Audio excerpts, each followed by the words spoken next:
இயேசு உங்களை நேசிக்கிறார். பிரியமானவர்களே, இந்த நாளில் ஆண்டவர் நம்மளோடு பேசும்படியாய் வேதத்திலிருந்து ஒரு வசனத்தை கூட வாசித்து ஆண்டவர் நம்மளோடு பேசுகிற நாம் கடைபிடிக்க வேண்டிய காரியத்தை பார்ப்போம்.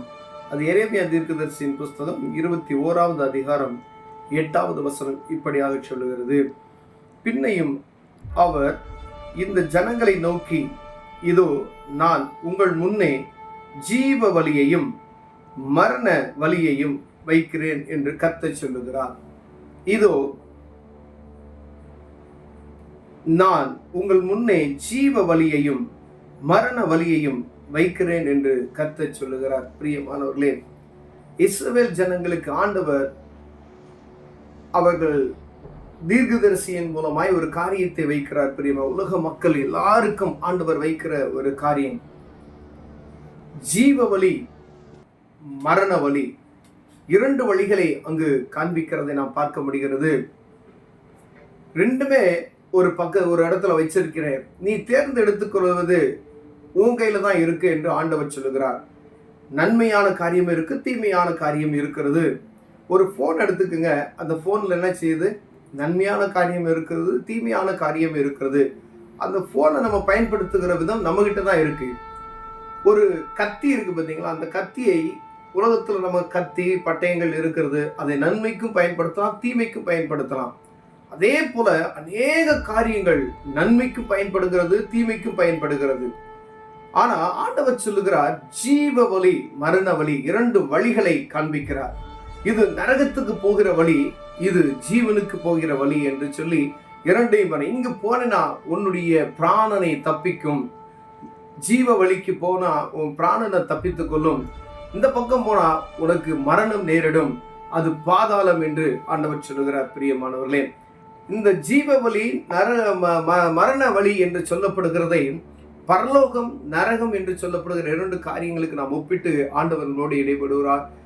ஒருவேளை நரகம் என்பதை நாம் அநேகர் சொல்றோம், கேட்டுருக்கோம். வீட்டுல பெரியவங்க சொல்லுவாங்க, ரொம்ப பொய் பேசாத, என்ன செய்வேன், நரகத்துக்கு போயிடுவேன் அப்படின்னு சொல்லுவாங்க. ஆனா நம்ம சாதாரணமாவே நம்ம என்ன செய்யறோம், பெரியவங்க சொல்லுவாங்க, பார்த்துருக்கீங்களா, பாட்டிமாரு இவங்கெல்லாம் சொல்லுவாங்க. இப்போ இருக்கக்கூடிய ஆள்கள் சொல்றது கிடையாது. ஆனால் முதியவர்கள் சொல்லுவாங்க, நரகத்துக்கு போயிடுவாடா அப்படின்லாம் சொல்லுவாங்க, பார்த்தீங்களா. அப்போ நரகம் என்று ஒன்று உண்டு. அவர்கள் படிச்சிருக்கிறாங்க, அவங்களுக்கு தெரியும், அவங்க வேதத்தை வாசித்திருக்காங்க, யாரோ சொல்வது முதல் கேட்டு இருக்கிறாங்க. வேதம் நமக்கு தெளிவாக வைத்திருக்கிறது மரண வலி ஜீவ வலி.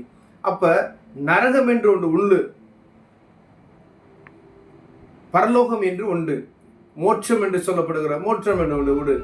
இந்த ரெண்டு இதை தேர்ந்தெடுக்கிறதுக்கு பூமியில ஆண்டவர் நம்ம கையில தான் வச்சிருக்கிறார். அதை தேர்ந்தெடுப்பது நம்ம கையில தான் இருக்கிறது. ஆனா சில வழிமுறைகளை இங்க போனா இப்படிதான் இருக்கணும்னு சொல்லி, இப்ப ஜீவ வழிக்கு போறதுக்கு இதுதான், இப்படிதான் வாழணும், இப்படிதான் இருக்கணும் அப்படின்னு சொல்லி ஆண்டவர் சொல்லுகிறார்.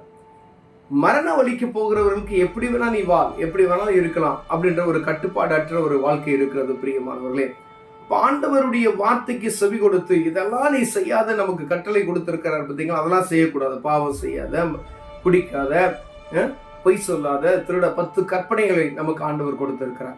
அந்த 10 கற்பனைகள்ல அநேக நேரங்கள்ல 2 கற்பனைகளை கூட நம்ம என்ன செய்ய முடியல, சரியான முறையில கடைபிடிக்க முடியல. ஆனால் நாள் ஒன்று வரும், அப்பொழுது நம்முடைய வாழ்க்கையை ஆண்டவர் என்ன செய்வார்னா, நம்ம எந்த இடத்துக்கு போக போறோம் அப்படின்ற அதன் முடிவு வரும். பிரியமானவர்களே, ஒருவேளை நமக்கு சாதாரண இந்த பூமியில நம்ம பிழைப்பது, ஓடுவது, வேலை செய்வது, தூங்குவது, உண்ணுவது, இதே காரியம்தான்.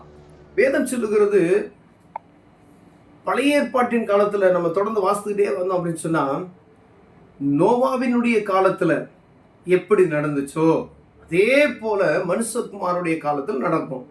இந்த மரணமும் ஜீவனுக்குள்ள வாசல் அறியக்கூடிய ஒரு நாள் வரும் பார்த்தீங்களா, அது கிறிஸ்துவின் 2ஆம் வருகை என்று சொல்லப்படுகிற அந்த வருகையில தான் காணப்படும். அப்ப நம்ம எப்படி இருக்கிறோம் என்பதை பார்க்கும்படி ஆண்டவர் உங்களோடு பேசுகிறார். ஒருவேளை நம்ம கேட்டுட்டு இதை அப்படியே அசால்ட்டா விட்டுறோம் பார்த்தீங்களா. ஜீவனுக்குள்ள வாசலும் உண்டு, மரணத்துக்கான வாசலும் உண்டு.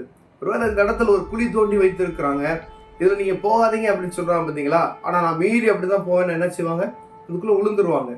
ஒருவேளை அந்த சத்தத்துக்கு செவி கொடுத்து அந்த பக்கம் போகாதீங்க, அந்த இடத்துல ஒரு பள்ளம் இருக்கிறது அப்படின்னு சொல்லி அதை கேட்டு வேறு வழியை காமிக்கும் பொழுது அதன்படி இப்போ அது கொஞ்சம் இடுக்கமாக இருக்கும், வழி சரி இருக்காது. ஒருவேளை இந்த ரோடு நல்லா அகலமாக இருக்கே, இதில் போவோம், இங்கே சும்மா சொல்கிறாங்க அப்படின்னா இதில் போகாதீங்க அப்படின்னு சொன்னேன்.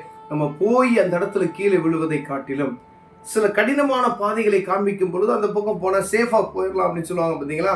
அந்த மாதிரி பாதைகளை தெரிந்து கொள்வது, இடுக்கமான வாசல் வழியாய் இதெல்லாம் செய்யக்கூடாது, இப்படிதான் போகணும் அப்படின்னு சொல்லி சில கட்டுப்பாடுகள் நமக்கு புதியவர்கள் கற்றுக் கொடுத்துருக்க. வேதத்துல சொல்லுகிற காரியத்தை அதே தான் நமக்கு என்ன செய்யறாங்க, இதெல்லாம் செய்யாதப்பா, ஏன் இப்படிலாம் நடக்கக்கூடாது, இங்க போகாத, இங்க இது பேசாத, இவங்க கிட்ட பேசாத, இவங்க கிட்ட உட்காராத, இவங்க கிட்ட நிக்காத, இந்த காரியத்தை செய்யாத அப்படின்னு சொல்லி மீண்டும் மீண்டுமாய் ஒரு காரியத்தை சொல்லுவது எதற்கு அப்படின்னா, நாம் பாவத்தில் விழுந்து விடக்கூடாது, மற்றவர்கள் முன்பதாய் நாம் நீதிமான்களாய் நடந்து கொள்ள வேண்டும், ஆண்டவருக்கு பிரியமானவர்களாய் நடந்து கொள்ள வேண்டும், அந்த ஜீவனுக்கு ஏற்ற பாதையில் நாம் நடந்து கொள்ள வேண்டும், நாம் ஜீவனுக்கான பாதைக்கு கடந்து செல்ல வேண்டும் என்பதற்காகவே எல்லாரும் போதகர்கள் சொல்லுகிறாங்க, முதியவர்கள் சொல்லுகிறாங்க, அப்பா அம்மா சொல்றாங்க, ஒவ்வொருவரும் நமக்கு டீச்சர்ஸ் சொல்றாங்க.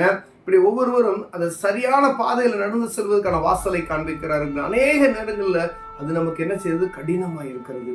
நம்ம எங்க கடந்து செல்வோம், அந்த இடுக்கமான வாசல் வழியை விட்டுட்டு எங்க விஸ்தாரமா இருக்கிறதோ அப்படிதான் சொல்லுவோம். ஆனா வேதம் சொல்லுகிறது 2 வாசல் இருக்கு, அதுல நீங்க தான் தேர்ந்தெடுக்கணும்னு சொல்லி ஆண்டவர் சொல்லுகிறார்.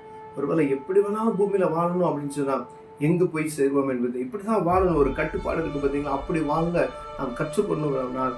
ஆண்டோடைய சமூகத்துல நாம் இருப்போம். பெரியவரை அந்த பரலோக ராஜ்யத்துக்குள்ள நுழைவதற்கு ஆண்டவர் உங்களையும் என்னையும் ஆண்டவர் மேன்மைப்படுத்துவாராக. அது கற்றுக்கொள்வதற்கான காரியங்களை நமக்கு கடைபிடிக்க கற்றுக் கொடுப்பாராக. தொடர்ந்து ஜெபிப்போம், கண்களை மூடுவோம், ஜெபிப்போம். அன்பின் தகப்பனே, அருமையான நாளுக்கு ஸ்தோத்திரம் ஆண்டவரே. மரண வழி, ஜீவ வழி என்று 2 வழிகளை வைத்திருக்கிறீங்க ஆண்டவரே.